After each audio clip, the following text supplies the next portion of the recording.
Iya, Bapak Ibu yang terkasih, kita percaya bahwa kita punya Tuhan yang dahsyat ya. Tadi dalam penyembahan ya Pak Victor sudah membawa kita dan kita harus percaya bahwa Dia Allah ya.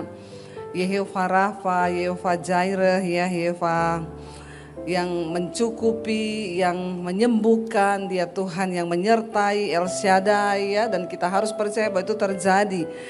Nah, kita belajar saudara dari perjalanan bangsa Israel.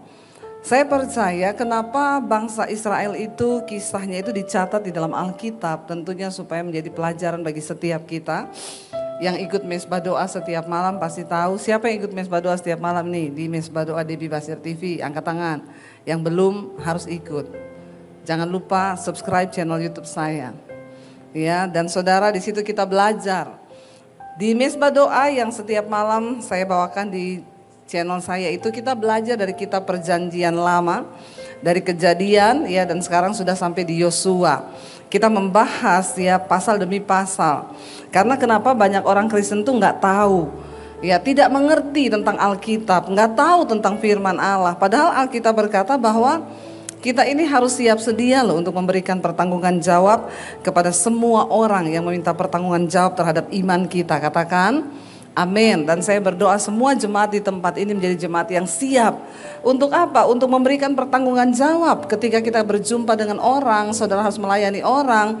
Ya, saudara gak usah berkata, oh iya Bu, nanti saya kasih nomornya Pak Victor ya. Nanti Ibu konseling ya sama Pak Victor ya. Tapi saudara semua dipersiapkan. Di akhir zaman kita harus menjadi murid dan kita memuridkan orang lain. Katakan amin. Ya, kita buka bersama 1 Korintus pasal yang ke-10. Kalau kita lihat di sana judul perikopnya firman Tuhan ya, 1 Korintus pasal yang ke-10, Israel sebagai suatu peringatan ya. Israel itu ditulis kisahnya sebagai peringatan bagi kita. Ada banyak hal yang kita bisa pelajari saudara dari kisah perjalanan mereka. Kurang lebih sama hari-hari ini kita pun ya sedang dibawa menuju kepada tanah perjanjian yang sedang kita tuju. Ya, dan kisahnya itu hampir mirip saudara. Kita semua sedang berjalan hari-hari ini ya, sampai nanti kita mengakhiri pertandingan iman kita dengan baik. Jangan ada seorang pun yang merasa lemah atau akhirnya tersandung dan kita tidak bisa mencapai janji Tuhan. Tuhan sudah memberikan janji yang sama juga kepada kita, sama seperti bangsa Israel. Dan kenapa kisah dari bangsa Israel itu ditulis ya? Kita lihat di sini Israel sebagai suatu peringatan. Kita baca bersama ayat 1, firman Tuhan berkata, aku mau supaya kamu mengetahui saudara-saudara bahwa apa? Bahwa nenek moyang kita semua berada di bawah perlindungan awan dan bahwa mereka semua telah melintasi laut. Ya, Rasul Paulus menulis ini kepada jemaat yang ada di Korintus. Dia berkata, aku mau supaya kamu mengetahui ya bahwa nenek moyang kita itu berada di bawah perlindungan awan dan bahwa mereka telah melintasi laut ya. Ketika bangsa Israel dibawa keluar dari perbudakan saudara, dan akhirnya mereka ya dibawa melintasi laut dan dalam perlindungan awan mereka berjalan. Ayat yang kedua, untuk menjadi pengikut Musa mereka semua telah dibaptis dalam awan dan dalam laut. Ayat yang ketiga, mereka semua makan makanan rohani yang sama ya selama mereka berjalan itu.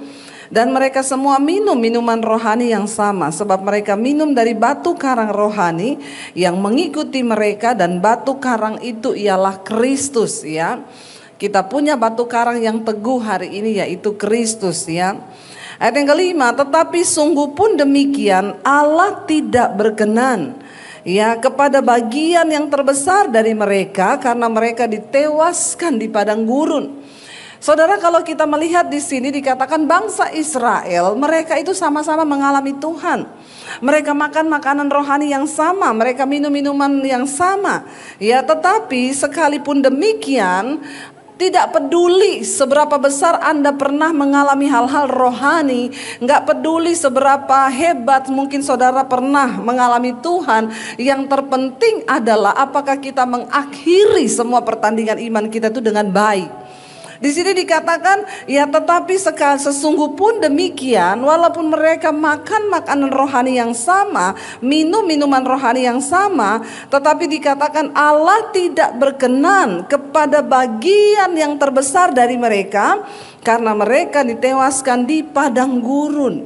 Ya, jadi Tuhan gak berkenan. Hari ini saudara, saya mau sampaikan, tidak cukup kita menjadi orang Kristen saja. Ya, kita semua datang mungkin hari ini sama-sama kita ke gereja, tetapi yang akan mengakhiri sampai di garis akhir, kita semua harus berjuang di dalam iman kita, saudara. Karena tidak semua orang Kristen, itu saya selalu bilang ya, tidak semua orang Kristen masuk surga. Karena itu jangan hanya menjadi Kristen biasa. Mari kita mengalami Tuhan.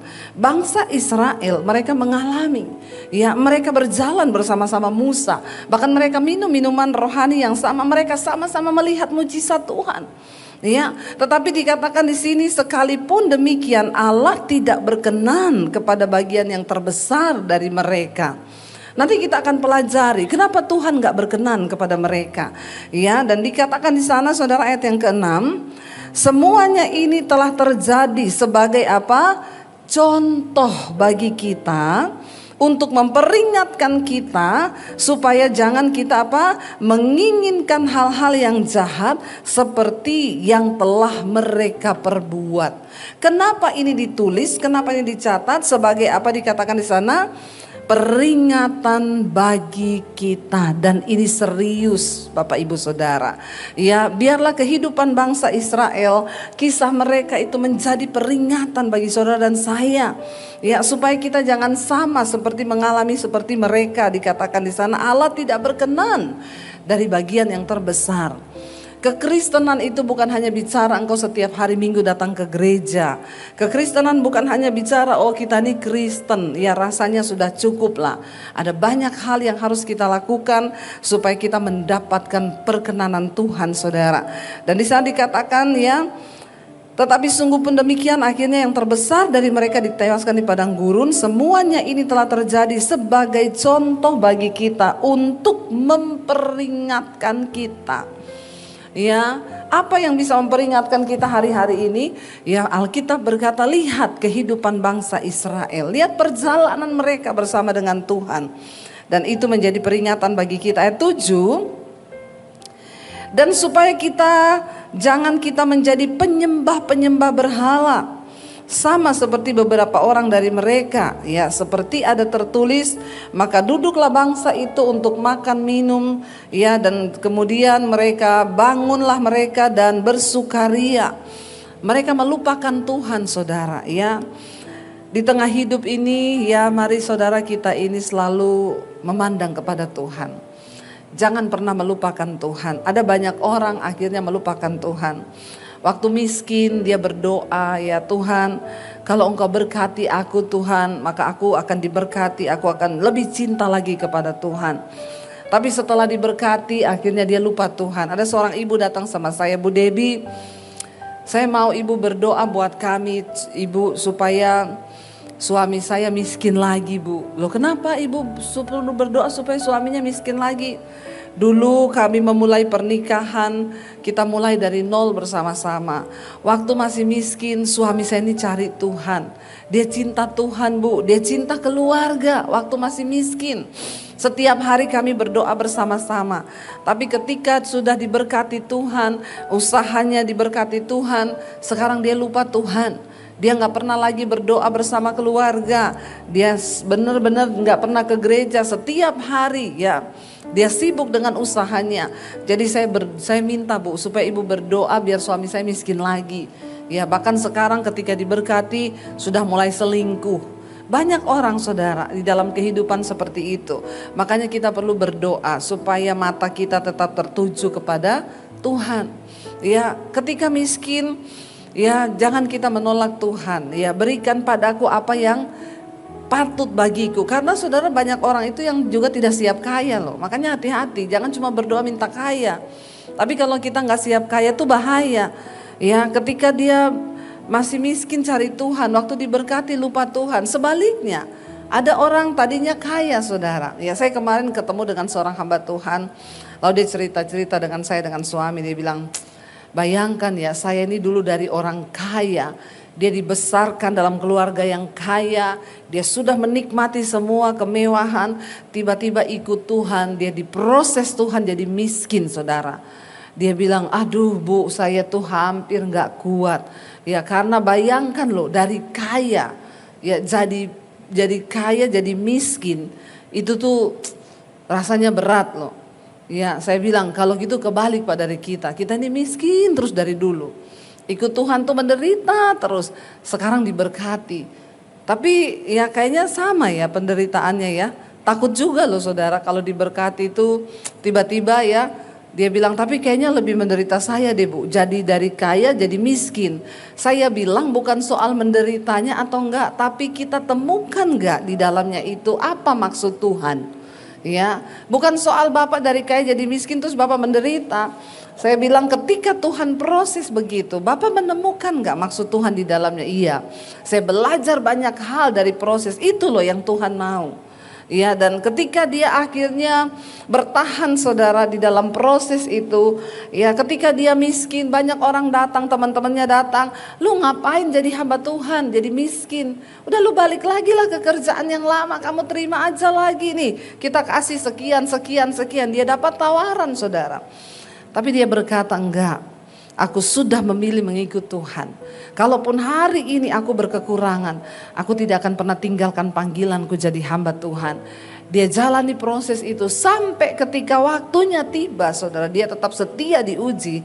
Sekarang Tuhan berkati dia lagi luar biasa, bahkan lebih luar biasa dari yang dulu. Tidak ada yang mustahil bagi Tuhan. Tapi saya percaya semua proses yang Tuhan izinkan terjadi itu untuk membawa iman kita semakin tumbuh di dalam Dia. Jangan engkau berkata, hari ini saya miskin Bu, makanya di mana Tuhan ya? Atau engkau pun hari ini merasa engkau kaya. Hati-hati, bukan soal miskin atau kayanya, tapi sikap hati kita kepada Tuhan. Saya bersyukur saya sudah menjalani semuanya saudara. Ya bertahun-tahun saya ikut Yesus tuh menderita terus ya. Tapi saya tetap percaya. Kenapa saya bilang saya mengikut Tuhan? Ya bukan supaya saya diberkati, bukan supaya saya jadi kaya. Kenapa kita perlu Tuhan di dalam hidup ini? Ada yang datang kepada saya berkata begini, Bu, saya tuh udah ikut Tuhan sungguh-sungguh loh, tapi kenapa hidup saya menderita? Kenapa banyak masalah? Ya, padahal saya udah ikut Tuhan sungguh-sungguh. Saya bilang sama dia, kita ikut Tuhan bukan supaya kita nggak ada masalah di hidup ini, karena memang dunia ini adalah tempatnya masalah. Kita ada di dunia yang sudah rusak. Ya, kita ada di tengah orang-orang yang berdosa. Bahkan Yesus berkata, kamu itu seperti domba di tengah serigala. Ini tempatnya masalah. Kalau ibu masih hidup di dunia, ya itu mesti ada masalah. Kalau nggak ada masalah itu ya bukan di dunia lagi. Mau didoakan supaya cepat pulang ke rumah Bapak? Nggak mau juga, tetap masih mau di dunia. Kenapa kita percaya Tuhan dan harus mengikut Tuhan di dunia ini?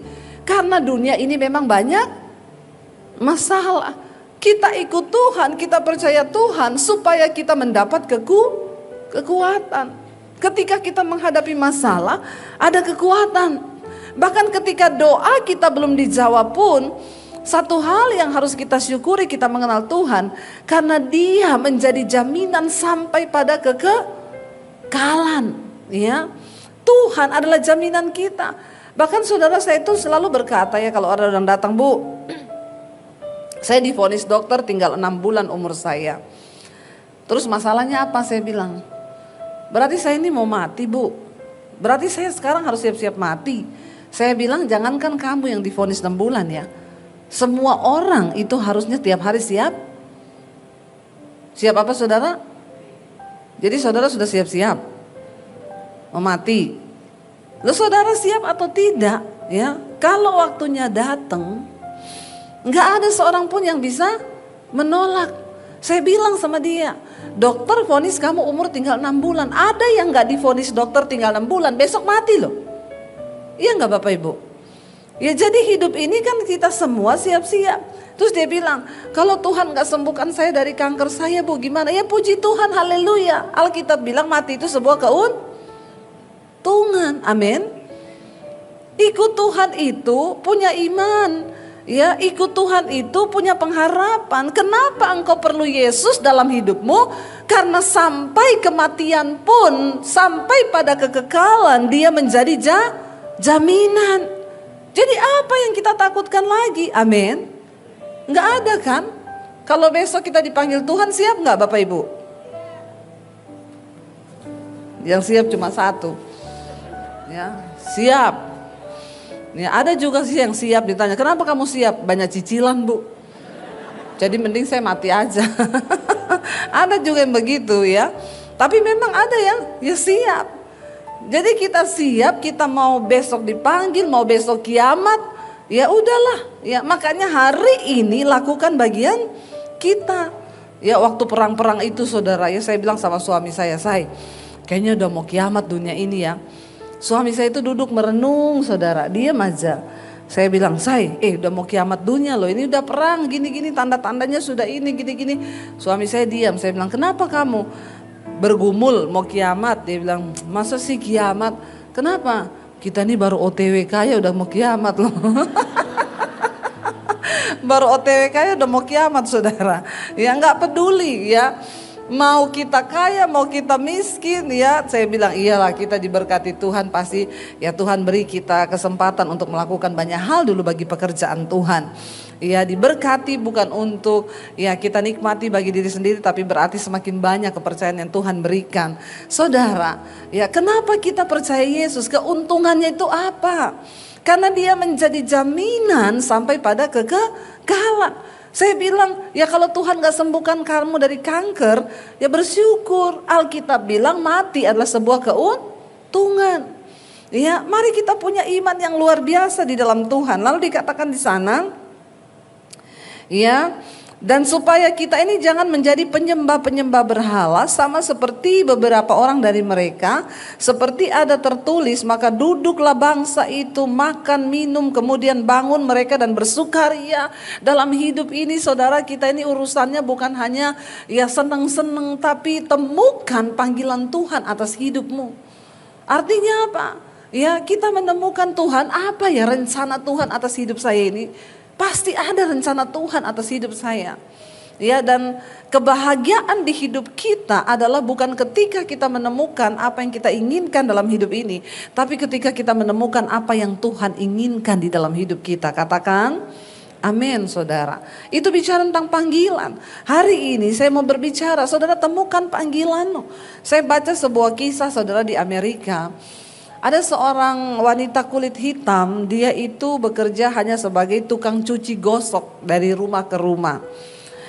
Dia nyetrika baju, dia nyuci baju orang, lalu dia dapat gaji. Setiap dia dapat gaji, dia ambil hanya untuk kebutuhannya, kebutuhan bukan keinginan. Yang bikin manusia itu menderita dalam hidup ini sebenarnya keinginan. Besar pasak daripada tiang. Ya gajinya pas-pasan, keinginannya ya luar biasa saudara. Gaji cuma 4 juta, keinginannya 12 juta. Jadi bagaimana hidupnya tidak menderita. Nah saudara, wanita itu menemukan panggilan Tuhan atas hidupnya. Dia cuma buruh cuci gosok. Saya mau kasih tahu bahwa menemukan panggilan Tuhan itu bukan semua mau jadi pengkhotbah. Iya Bu, saya ini dapat Bu suara Tuhan. Benar Ibu bilang saya harus jadi pengkhotbah Bu. Ya jadi kapan saya dijadwal ini ya. Bukan saudara. Menemukan panggilan Tuhan artinya kita melakukan sesuatu yang berdampak bagi orang lain. Wanita ini dia bukan seorang pendeta. Dia bukan seorang aktivis di gereja. Dia cinta Tuhan tapi dia hanya buruh cuci gosok. Setiap kali digaji dia ambil untuk kebutuhan dirinya, buat beli makanan dan mencukupi apa yang menjadi kebutuhannya, bukan keinginannya. Lalu sisanya dia tabung saudara. Satu kali ketika dia sudah mau meninggal, dia udah tua, dia panggil ya pengacara datang ke rumahnya, disaksikan beberapa saksi. Dia berkata saya punya tabungan yang selama ini saya tabung. Dan sekarang saya udah tua, saya udah mau mati. Ya saudara itu tabungannya luar biasa loh saudara ya. Saya lupa berapa tapi itu mencapai miliaran rupiah. Dan itu dia bilang saya sumbangkan ini untuk menyekolahkan anak-anak miskin yang tidak bisa sekolah. Apakah dia menjadi seorang hamba Tuhan yang besar, yang luar biasa? No. Apakah dia menjadi seorang pengkhotbah atau seorang worship leader di gereja? No. Tapi dia menemukan panggilan Tuhan atas hidupnya. Dia hanya seorang buruh cuci setrika, ya, yang rasanya tidak dipandang. Tetapi orang ini hidupnya lebih mulia daripada banyak orang kaya yang terlihat kaya, saudara. Jadi di hidup ini bukan soal kita nih kaya atau tidak, tapi apakah engkau menemukan panggilan Tuhan atas hidupmu. Kenapa bangsa Israel itu akhirnya dimurkai Tuhan? Hidup mereka itu hanya untuk makan, minum, bersukaria. Tidak ada pikiran aku nih hidup untuk apa.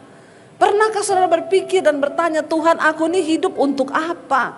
Apakah kita cuma sibuk untuk memenuhi semua keinginan diri kita, atau ada sedikit terlintas dalam hidupmu, aku ini hidup untuk apa Tuhan?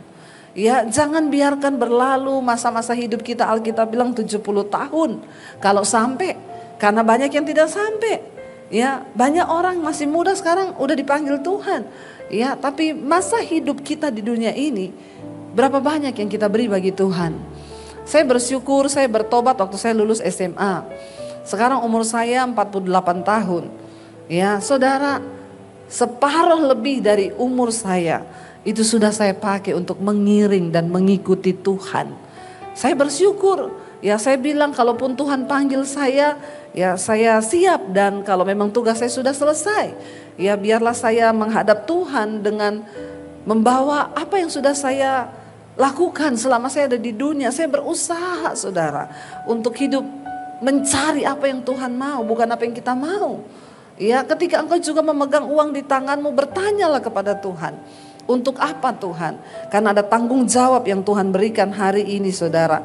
Bangsa ini dikatakan mereka duduk, makan, minum, kemudian bangun, bersukaria. Hidupnya itu sama sekali gak mikir, ya buat apa sih Tuhan itu panggil aku, Tuhan bawa aku untuk mengenal Tuhan. Ayat yang ke-8 dikatakan, peringatan bagi kita tuh apa? Ayat 8 lagi, janganlah kita melakukan percabulan seperti yang dilakukan oleh beberapa orang dari mereka, sehingga pada satu hari telah tewas 23.000 orang, saudara. Bayangkan, dalam waktu satu hari Tuhan menewaskan 23.000 orang di padang gurun. Saudara, salah satu dosa yang paling juga mendatangkan kutuk di dalam hidup kita itu adalah percabulan. Ya, saudara, hari ini saya tuh konseling orang tuh paling banyak, ya itu kasus-kasus percabulan. Perselingkuhan itu terjadi, bahkan anak-anak muda, ya. Banyak di antara anak muda sekarang yang sudah hidup dalam kenajisan. Kenapa? Kita nih sekarang pegang handphone. Ya, handphone ini bisa kita pakai untuk membangun iman, tapi sebaliknya handphone ini juga bisa dipakai setan untuk menjatuhkan iman. Ya, saya selalu beri contoh, saudara. Ya, saya tuh mau khotbah, cari di Google kaki Dian. Saya klik yang muncul kakinya Dian. Bapak-bapak hati-hati. Jadi sekarang bapak-bapak bisa memilih mau klik kaki Dian atau kakinya. Begitu sekali engkau lihat yang begitu, besok engkau ditawari lagi. Ya, habis kaki Dian, kaki Susi, kaki siapa lagi? Sri, Rezeki. Ya, itu ada semua. Nah, kalau kita membiarkan diri kita jatuh, ya hati-hati. Dosa persinahan di dunia sekarang, Indonesia menempati perselingkuhan nomor 2. Nomor 2. Ya, saya juga bingung. Kemarin saya baru baca berita itu Indonesia menempati tertinggi dosa perselingkuhan itu nomor 2 loh di dunia. Hati-hati, saudara. Kenapa ini bisa terjadi? Kemarin kami lagi bahas-bahas ya sama Pak Victor, kita jalan ya, kata Pak Victor, banyak Bu yang di gunung-gunung itu, ya banyak kasus-kasus perselingkuhan, persinahan di gunung-gunung. Saya bilang, apa karena kurang hiburan ya Pak di gunung ya? Jadi banyak persinahan ya. Kata suami saya, tapi di kota juga banyak hiburan, juga banyak persinahan. Ya, jadi apa yang membuat orang itu bersinah, melakukan percabulan? Ya itu memang ya roh ya yang bekerja di tengah-tengah kita di akhir zaman ini. Dan karena itu Tuhan memperingati kita lewat kehidupan bangsa Israel. Tuhan melarang mereka untuk tidak menikahi wanita-wanita Kanaan yang tidak takut Tuhan. Tapi mereka tetap melakukan percabulan dan kejatuhan bangsa Israel ketika mereka sudah memasuki tanah perjanjian, yaitu karena mereka melakukan percabulan dengan wanita-wanita Kanaan yang tidak takut akan Tuhan, menyembah berhala. Akhirnya mereka semua ikut dalam penyembahan berhala. Bapak Ibu, engkau yang punya anak-anak muda, hari-hari ini kita perlu banyak berdoa. Tanamkan takut akan Tuhan, tapi dimulai dari kita dulu, orang tua. Perselingkuhan itu terjadi begitu luar biasa. Ini ya, saya punya handphone ini, itu yang masuk puluhan ribu orang konseling. Kasus terbesar itu setiap buka itu, Bu, suami saya selingkuh, Bu, istri saya selingkuh, Bu. Ya, itu isinya semua perselingkuhan. Makanya sekarang ini kita sudah tidak main-main lagi. Mari kita sungguh-sungguh berdoa. Ya, kalau ada yang suaminya berselingkuh, dia datang, Bu Debbie, saya sudah berdoa buat suami tapi dia nggak mau bertobat, gimana ya Bu? Ibu doanya gimana? Tuhan, jamah suamiku supaya bertobat. Sekarang rubah doanya, Tuhan hajar suamiku supaya dia bertobat. Ya, dia tanya, nggak apa-apa Bu, saya berdoa begitu. Nggak apa-apa, doa saja, Tuhan hajar suamiku. Lalu suaminya pulang, dia bilang sama suaminya, saya sekarang tiap hari berdoa loh buat kamu. Saya berdoanya, Tuhan hajar suamiku. Suaminya marah, siapa yang suruh kamu berdoa begitu? Saya konseling sama Ibu Debbie Basir, katanya doanya begitu. Suaminya telepon saya, saudara, satu kali. Ini dengan pendeta Debbie Basir. Saya bilang, iya betul. Pendeta macam apa kau itu? Kenapa? Katanya istri saya, ibu suruh istri saya berdoa, Tuhan hajar suamiku. Terus saya tanya, lah kenapa Bapak mau dihajar? Emang Bapak bikin salah apa? Ya tapi kan seberdosa-berdosanya suami, ibu gak boleh ngajarin jemaat berdoa begitu. Saya bilang, Bapak tuh jangan kegeeran, gak usah terlalu pede. Alkitab berkata Pak, Tuhan menghajar orang yang dikasihinya dan dianggapnya anak. Kalau Bapak masih dikasihi Tuhan, dihajar supaya engkau bertobat. Tapi kalau Bapak udah gak dikasihi Tuhan, mati kau di hotel lagi bersinah masuk neraka. Langsung teleponnya putus, nit, kapok kau, tobat. Sekarang ini ngomongin jemaat udah gak bisa dengan kata-kata manis. Kenapa? Jemaat udah tahu itu dosa, dia tetap aja melakukan.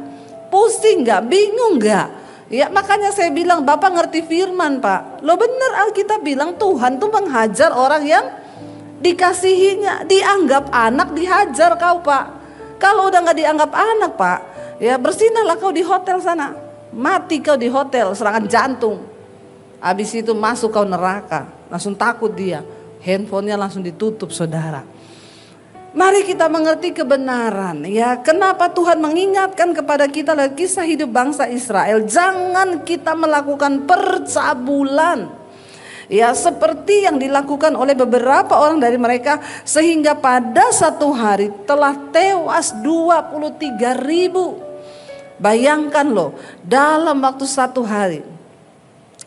Prediksi-prediksi tentang gempa, prediksi-prediksi tentang hal-hal yang menakutkan ada di depan mata kita. Bagaimana kita menyiasatinya? Katanya, Bu, itu yang memprediksi Turki gempa kemarin, dia lagi prediksi bahwa Indonesia juga akan mengalami sesuatu yang akan mendatangkan kematian yang banyak. Saya cuma bilang, ya kita harus percaya bahwa Tuhan itu juga Tuhan yang murka. Jangan cuma percaya, oh Tuhan mengasihi, biarpun saya berdosa, biarpun saya ini bersinah, saya selingkuh, Tuhan itu Tuhan yang mengasihi. Hati-hati saudara. Sekarang banyak pengajaran-pengajaran yang mulai melenceng, ya, menggampangkan kasih karunia Tuhan begitu. Ya, kalaupun kita berdosa, Tuhan itu tahulah. Yesus saja mati bagi dosa kita. Masa sekarang kita berdosa terus kita gak masuk surga? Kenapa di dalam kisah ini dicatat mati 23.000 orang dalam waktu satu hari, saudara? Itu untuk membuka mata kita. Kita sudah membaca di atas tadi judulnya Israel sebagai suatu peringatan. Supaya kita tahu bahwa Allah kita cuma bukan Allah yang mengasihi saja, tapi dia juga bisa menjadi Allah yang murka. Sebab dia membenci dosa. Nah, kalau manusia diingatkan untuk bertobat tidak mau bertobat, malah memilih terus hidup di dalam dosa, ya murka itu bisa terjadi. Ya, kalau tiba-tiba ada sesuatu yang terjadi, ya kita nggak bisa bilang, oh itu kebetulan, Tuhan yang pegang kendali atas segala sesuatu. Dan Dia yang berdaulat. Dan bagian kita hari ini saya bilang hidup dalam kekudusan aja. Mendengarkan banyak berita-berita hari-hari ini memang harusnya kita waspada. Mari berjaga-jaga, tidak main-main. Kita ada di hari-hari yang terakhir. Iman kita harus semakin serius dengan Tuhan. Tinggalkan dosa Bapak Ibu. Jangan bermain-main dengan dosa. Sebab bukan orang sembarangan yang akan masuk ke sorga. Hanya orang-orang yang mau berjuang terus hidup dalam kekudusan. Mencari perkenanan Tuhan. Mereka yang akan mengalami sorga yang mulia itu. Karena tidak semua orang Kristen masuk sorga. Mari yang hari ini engkau selingkuh, engkau hidup dalam kenajisan, anak-anak muda, buang dan tinggalkan semua itu supaya kita mendapat perkenanan di mata Tuhan. Lalu dikatakan ayat yang ke-9, dan janganlah kita mencobai Tuhan seperti yang dilakukan oleh beberapa orang dari mereka sehingga mereka mati dipagut ular. Ya, jangan mencobai Tuhan. Hidup menurut takaran iman yang diberikan kepada kita saudara. Sehingga hidup ini kita bisa menata, ya mencobai Tuhan itu apa ya? Ya saya suka berkata begini saudara, ada orang-orang yang tidak pakai logika dalam hidup ya. Mencobai Tuhan. Gajinya 5 juta ya, dia ambil mobil cicilannya 6 juta. Belum kehidupan yang lain, belum kehidupan yang lain. Kebanyakan orang Kristen itu masuk di dalam pencobaan dan persoalan dalam hidup itu karena kebodohannya. Kita punya Tuhan, kita punya hikmat Tuhan. Mari kita berdoa. Bagi anak-anak muda, jangan engkau mencobai Tuhan. Sudah tahu pacaran sama laki-laki merokok, mabok, sukanya dugem. Tapi dia ganteng, tapi dia begini, tetap maksa. Alkitab sudah berkata, jangan menjadi pasangan yang tidak seimbang dengan orang yang tidak percaya. Ya, kalaupun dia tapi dia Kristen Bu, tapi kalau engkau lihat tanda-tandanya seperti itu jangan engkau mencobai. Ada yang telepon, Bu saya sudah tunangan, tapi ternyata tunangan saya ini gak takut Tuhan. Ya dia tuh sukanya dugem malah kasar ya sama saya aja kalau kata-katanya begini-begini. Saya bilang ya kalau mau konseling sama saya ya dengar saya putus aja. Ya, dia belum menikah udah seperti itu. Ya tapi gimana Bu, saya sudah terlanjur cinta. Ya silakan kalau kamu mau bayar harga yang tinggi. Masuk aja dalam pernikahan. Ya tapi jangan konseling sama saya lagi. Ya, Tuhan sudah kasih kita firman. Ikutilah petunjuk firman itu. Jangan engkau mencobai Tuhan. Tidak menguasai diri menurut ukuran firman Tuhan. Ayat yang ke-10 dikatakan di sana, dan janganlah bersungut-sungut seperti yang dilakukan oleh beberapa orang dari mereka sehingga mereka dibinasakan oleh malaikat maut, saudara. Dosa bersungut-sungut ini yang luar biasa. Saya berdoa jemaat di sini tidak ada yang bersungut-sungut. Tiap hari semua mengucap syukur. Katakan, lawannya bersungut-sungut adalah bersyukur. Orang yang suka bersungut pasti tidak mau bersyukur. Orang yang rajin bersyukur pasti tidak mau bersungut-sungut. Hidup ini dijalani, ndak usah banyak bersungut. Karena sungut-sungut itu memperlama perjalanan kita. Perjalanan bangsa Israel dari Mesir menuju ke tanah Kanaan itu harusnya cuma beberapa hari jalan kaki. Tapi menjadi 40 tahun karena mulut mereka itu loh. Bersungut-sungut. Loh saudara, ini tinggal 1 hari mereka mau masuk ke tanah perjanjian. Tapi mereka bersungut-sungut mau melempari Musa dengan batu. Mereka berkata, kenapa Musa membawa kita ke sini? Itu di sana bangsa itu besar orangnya, kita mau masuk, ya kita pasti mati di sini. Mending kita ganti Musa aja, kita cari orang lain, lalu kita bawa lagi diri kita kembali ke Mesir. Ngapain kita memasuk tanah itu? Mulut mereka tuh bersungut. Enggak pernah berkata Tuhan kami bersyukur, kami percaya Tuhan yang sudah memberikan janji dan kami akan masuk ke tanah itu. Tapi mulutnya bersungut-sungut. Nih ibu-ibu nih biasanya suka bersungut-sungut. Tapi ibu-ibu di sini tidak. tidak ngaku. Ya, hati-hati ibu-ibu ya, jangan kita banyak bersungut. Ya, kita harus mendukung suami. Ya, suami punya uang, ya disayang. Suami nggak punya uang ditendang, disayang juga ya. Dukung suami, berikan dia dukungan ya, kita saling mendukung. Nggak apa-apa Pak, mungkin ya hari ini rezekinya sedikit, tapi percayalah kita punya Tuhan yang luar biasa. Tuhan itu pasti sanggup memberkati. Ya, saya tuh dulu saudara waktu hidup dengan suami saya, kami ini ya kalau dibilang mulai itu bukan dari nol lagi, dari min kita ini mulai. Ya, saya tahu saya diciptakan sebagai seorang penolong. Wanita kita diciptakan sebagai seorang penolong. Saya dulu kami ya suami saya bikin percetakan. Distributornya itu semua pendeta-pendeta, karena yang kita jual itu buku-buku rohani, renungan harian di seluruh Indonesia. Ya, distributornya hamba-hamba Tuhan. Tapi kalau tanggalnya sudah jatuh tempo, kita harus nyetak lagi, beli kertas lagi. Pendeta-pendeta itu belum bayar.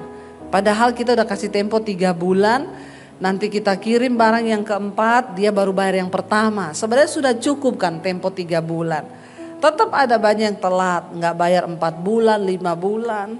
Ini kan pendeta semua distributornya. Kalau saya telepon, nada tunggunya, Allah mengerti, Allah peduli.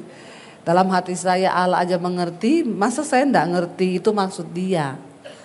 Ya nggak usah nagih lah, Allah aja mengerti. Ya Tuhan aja mengerti, masa lu nggak ngerti. Saudara, satu kali suami saya bilang, kita nggak bisa ambil kertas karena kita belum bayar yang tagihan yang bulan lalu. Jadi kita pasti telat bulan ini karena ngeri saudara, berhadapan dengan orang Kristen yang gak bertobat itu soal uang. Kalau Anda tidak dipercaya dalam hal uang, maka tidak mungkin Tuhan mempercayakan berkat yang besar dalam hidupmu. Karena satu-satunya Yesus mensejajarkan dirinya itu dengan mamon, dengan uang. Ya, jadi saya tuh susah juga ya, kalau saya lihat suami begitu ya saya tidak bisa buat apa-apa. Tapi saya tahu saya ini diciptakan Tuhan sebagai penolong. Nanti kalau saya melemahkan imannya, karena bapak-bapak itu kan untuk percaya memang agak susah bapak-bapak itu, karena mereka lebih pakai logika. Ya, perempuan itu lebih pakai perasaan, jadi kita lebih rotok percaya ya daripada laki-laki. Dan bapak-bapak, saya juga berdoa bapak-bapak di sini semua memakai iman, tidak pakai logika. Pakai imanmu kepada Tuhan. Pakai logika capek, makanya banyak laki-laki kena stroke. Karena cuma pakai logika terus, ya nggak pernah pakai iman. Jadi saya waktu itu ngomong sama suami, percaya saya, besok itu pasti ada duitnya. Besok terakhir dari distributor itu, ya toko itu bisa kasih kita kertas. Suami saya bilang, nggak mungkin besok terakhir, nggak mungkin besok ada yang kasih uang. Semua distributor sudah ditelepon, nggak ada yang mau bayar. Jadi saya cuma bilang, ya kita berdoa saja. Tapi saya bilang besok uangnya pasti ada. Dia curiga sama saya. Dari mana? Kok kamu bisa ngomong begitu? Ya dari Tuhan. Emang ada yang janjiin? Nggak ada. Kenapa kamu bisa yakin? Saya bilang besok siang ada uangnya. Percaya saja. Besok siang pasti ada. Suami saya sepanjang hari itu nyanyi, hatiku percaya. Panjang percayanya, karena antara percaya dan tidak saudara. Tapi jangan bersungut, nyanyi aja, amin. Walaupun ngegas nyanyinya. Hatiku percaya. Ini antara percaya dan tidak. Ya memang saudara, itulah pergumulan. Ya saya bilang sama dia hari itu, besok bangun pagi dia bilang mana duitnya. Nanti siang jam 1. Siapa yang janji sama kau? Dia bilang, gak ada yang janji, Tuhan yang janji. Saudara, ya malam itu sebelum malam itu ya semalam sebelumnya dia tidur, saya tuh doa loh, saya nangis sama Tuhan. Tuhan tunjukkan mujizat-Mu bagi kami Tuhan. Saya gak mau bersungut tapi saya percaya dalam ucapan syukur pasti ada berkat. Besok saya minta gak tahu gimana caranya. Ada distributor lah yang Tuhan gerakkan untuk bayar. Karena saya sudah telepon semua distributor, mereka bilang besok itu gak ada yang bisa bayar. Suami saya hari itu ngomong, gimana saya? Nanti siang, saya bilang ada, duitnya ada. Dia bilang ya udah, ini saya mau ke gereja dulu, mau lihat anak-anak latihan musik. Ya udah, kamu ke gereja aja, nanti pulang itu kamu mampir di ATM, duitnya udah ada. Dia bilang, ada yang janji? Enggak, nanti ada, saya bilang. Akhirnya dia berangkat ke gereja, belum lihat anak-anak latihan, dia sudah mampir ke ATM. Lalu dia telepon saya, aku depan ATM ini, nggak ada duitnya. Lah kan saya bilang habis latihan. Lah belum latihan sudah cek duit loh. Ya begitulah bapak-bapak ya. Tapi bapak-bapak di sini tidak. Akhirnya dia pergi, saudara. Saya tuh di rumah, saya nangis, saya berdoa, Tuhan tolong. Saya juga nggak tahu dari mana uangnya, tapi saya yakin janjimu Tuhan. Saya nih nggak mau bersungut loh. Kalau engkau ada masalah, nggak usah curhat, nggak usah cari orang lain. Daripada curhat kanan kiri, apalagi mengandalkan manusia, Alkitab bilang terkutuk. Cari Tuhan, duduk di kaki Tuhan, katakan amin. Akhirnya selesai, udah mau selesai, saya lihat jam terus. Aduh udah selesai nih, aduh suami saya sebentar lagi telepon. Aduh Tuhan, deg-degan dada saya. Nggak lama suami saya telepon. Saya bilang bener kan? Gimana nih Tuhan ya, saya angkat teleponnya. Saya gimana? Dia bilang aku udah di ATM ini. Gimana? Kamu janji sama distributor siapa? Nggak ada janji sama siapa-siapa. Nggak mungkin. Nggak, kenapa saya tanya? Ada duitnya? Oh ada. Oh saudara. Ya mujizat loh. Ya coba menahan diri untuk ndak usah bersungut, tapi berserah dan berharap kepada Tuhan. Dia tuh sampai bingung, pulang tanya, mesti kamu ada yang janjiin? Ndak ada yang janjiin. Saya tuh berdoa minta kasih karunia Tuhan. Saudara, kenapa janji Tuhan menjadi lama atas bangsa Israel? Bahkan mereka harusnya hanya beberapa hari malah mati di padang gurun, malah berputar selama 40 tahun karena dosa bersungut-sungut. Bilang kanan kirimu, jangan bersungut-sungut. Terutama suami istri. Ya, lihat-lihatan suami istri coba. Istri lihat suamimu, jangan lihat suami orang. Lihat suamimu sendiri, lihat istrimu sendiri, jangan lihat istri orang. Ngomong, mulai sekarang kita jangan bersungut-sungut, tapi bersyukur. Ya, dan Alkitab berkata jangan bersungut-sungut seperti yang dilakukan oleh beberapa orang dari mereka, sehingga mereka dibinasakan oleh malaikat maut. Ya, orang itu kalau banyak bersungut-sungut saudara, ada malaikat maut loh di sekeliling kita loh. Ya, tiba-tiba nanti kita dibinasakan, bertobat ya. Semuanya ini ayat 11 berkata telah menimpa mereka sebagai contoh, kata firman Tuhan. Semua ini telah menimpa mereka sebagai contoh dan dituliskan untuk menjadi peringatan bagi kita yang hidup pada waktu di mana zaman akhir telah tiba. Kita sedang ada di hari-hari yang terakhir. Ya, kita percaya ya bahwa semua yang sudah ditulis kisah hidup bangsa Israel itu memperingatkan kepada kita, apalagi sekarang kita hidup di mana zaman akhir telah tiba. Dan Alkitab berkata di hari-hari yang terakhir akan datang masa yang sukar. Memang akan datang kesukaran, tapi biar kita belajar setidaknya saudara, jangan keras kepala seperti bangsa Israel. Jangan cuek hidupmu ini, temukan panggilan Tuhan. Jangan engkau melakukan percabulan, persinahan, dan jangan bersungut-sungut. Itu dosa-dosa terbesar yang membuat mereka berputar-putar 40 tahun. Saya berdoa di masa-masa terakhir ini saudara, kita jangan takut apapun prediksi orang, apapun ramalan-ramalan orang tentang tahun ini. Ya, kita percaya. Kita lihat ayat yang ke-13 di sana dikatakan, inilah saudara ayat yang ke-12. Sebab itu, nah ini ayat 12 dulu. Apa caranya supaya kita ini tetap kuat? Sebab itu, siapa yang menyangka bahwa ia teguh berdiri, hati-hatilah supaya ia jangan jatuh. Jangan ada seorang pun merasa kuat hari-hari ini. Kita membutuhkan Tuhan. Tidak ada satupun yang kuat. Saya tidak merasa kuat hari ini. Saya butuh Tuhan. Saya butuh teman-teman untuk menasehati saya. Saya butuh suami sebagai penasehat bagi saya.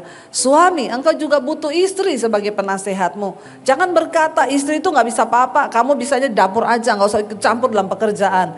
Orang laki-laki yang mengasihi istrinya itu akan diberkati Tuhan. Saya melihat suami-suami yang melibatkan istri, meminta doa restu istri dalam segala hal, itu hidupnya diberkati Tuhan. Kita ini harus sama-sama loh saudara, dalam segala hal keputusan diputuskan bersama. Ya, suami saya itu loh, jangankan hal yang besar, beli baju aja tanya saya loh saudara. Ya, kita kalau ke mall misalnya saya ke tempat lain, dia WA, "Say, kamu kesini bentar, kenapa? Aku mau beli kemeja ini, menurutmu bagus apa enggak? Cocok apa enggak?" Ya, kalau dia pakai dia bilang bagus, saya bilang kurang, enggak jadi. Saya juga begitu. Ya, kita berdua bersama-sama sepakat apapun diputuskan bersama-sama, maka Tuhan pasti akan memberkati. Ya, jangan engkau merasa teguh berdiri, engkau butuh penasehat. Siapa penasehat terdekat kita? Suami, ya istri. Karena itulah orang yang terdekat dengan kita. Ya, kita semua tidak kuat, kita butuh Tuhan, kita butuh orang lain untuk menasehati. Ya, dikatakan jangan engkau merasa hari ini engkau teguh berdiri. Ya, supaya hati-hatilah, jangan sampai engkau jatuh. Ingat saudara, iblis hari-hari ini sedang memasang perangkap bagi kita. Tapi kita percaya ketika kita berjalan bersama Tuhan, Tuhan memberikan kita kekuatan. Yang terakhir saya pengen kita baca ayat 13. Tidak usah takut akan apapun. Ayat 13 ini berkata, kita baca bersama, ini ayat favorit kita semua. 1 Korintus 10 ayat 13, 1, 2, 3. Pencobaan-pencobaan yang kamu alami ialah pencobaan-pencobaan biasa yang tidak melebihi kekuatan manusia. Sebab Allah setia dan karena itu Ia tidak akan membiarkan kamu dicobai melampaui kekuatanmu. Pada waktu kamu dicobai, Ia akan memberikan kepadamu jalan keluar sehingga kamu dapat menanggungnya. Sekalipun kita ada di zaman akhir yang penuh dengan kesusahan yang besar, yang penuh dengan tantangan yang besar, Alkitab memberikan sebuah jaminan. Firman Tuhan berkata, pencobaan yang kita alami adalah pencobaan yang biasa, yang tidak akan melampaui kekuatan kita. Makanya dilarang alay dan lebay. Biasa aja, jalani hidupmu, hadapi masalahmu, tidak usah alay lebay. Cari Tuhan, ya, ndak usah, ya apa-apa, ya, saya mau bunuh diri bu, kenapa suamiku selingkuh, bodoh. Kenapa suami selingkuh kau mau bunuh diri? Makanya kasihi Tuhan lebih dari segala-galanya. Jangan mencintai suamimu lebih dari engkau mencintai Tuhan. Ya itu yang terjadi, akhirnya suami selingkuh, dia mau bunuh diri. Ngapain saya bilang, ya. Pencobaan yang kita alami itu pencobaan biasa yang tidak melebihi kekuatanmu. Hari ini apapun pencobaan yang kau alami, bilang kepada dirimu, Tuhan aku percaya pencobaanku ini pencobaan biasa yang tidak melebihi kekuatanku. Bilang kanan kirimu, coba colek, pencobaanmu itu biasa, tapi Tuhanmu itu luar biasa. Saudara, kita percaya Tuhan sanggup mendengar doa kita lebih dari yang kita harapkan. Dia mendengar doa kita lebih dari yang kita nyatakan kepada Dia. Karena itu jangan pernah menyerah. Kita datang kepada Tuhan hari ini. Saya undang para imam musik, ya. Kita naikkan pujian. Mungkin hari ini engkau belum melihat jawaban doa, tapi percayalah bahwa Tuhan itu turut bekerja lebih dari yang kita doakan. Dia menjawab semua doa kita. Dia mendengar semua yang engkau lagi gumulkan. Bagian kita adalah percaya kepada Tuhan. Terima kasih Bapak.